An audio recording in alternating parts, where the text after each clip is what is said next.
সংশোধনকারী।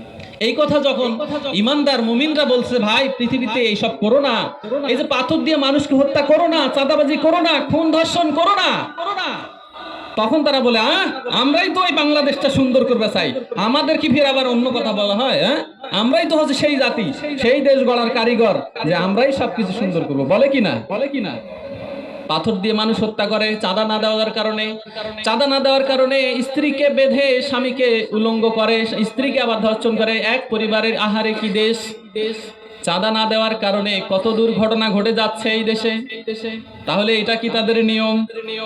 বরঞ্চ ওদেরকে বলো, ভাই এই সব করো না। ওরা বলে আমরাই তো ভালো, আমরাই তো অনেক শান্তি প্রতিষ্ঠা করতেছি। মাঝে মাঝে এরকম দু চারটা ঘটনা ঘটান ব্যাপার নাকি? আপনার দেখেন তো ইসলামিক কোন দলের মধ্যে এই ধরনের কোন ঘটনা আছে নাকি? ঘটছে নাকি? ওদের কেন অত ঘটে?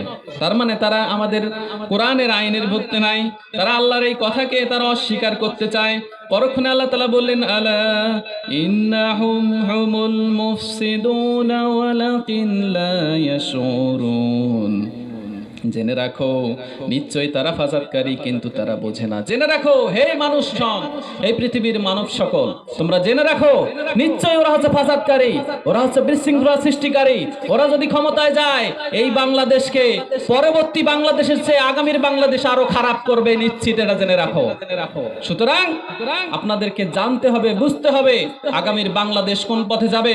আপনাদের একটি করে সিদ্ধান্তের কারণেই বাংলাদেশটা ভালো চলবে না খারাপ চলবে।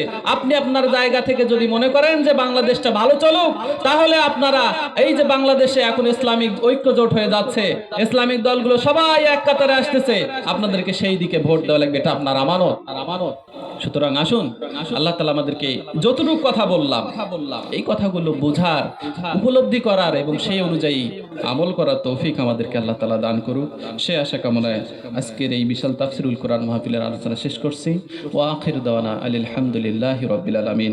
আসসালামু আলাইকুম ওয়া রাহমাতুল্লাহি ওয়া বারাকাতুহু।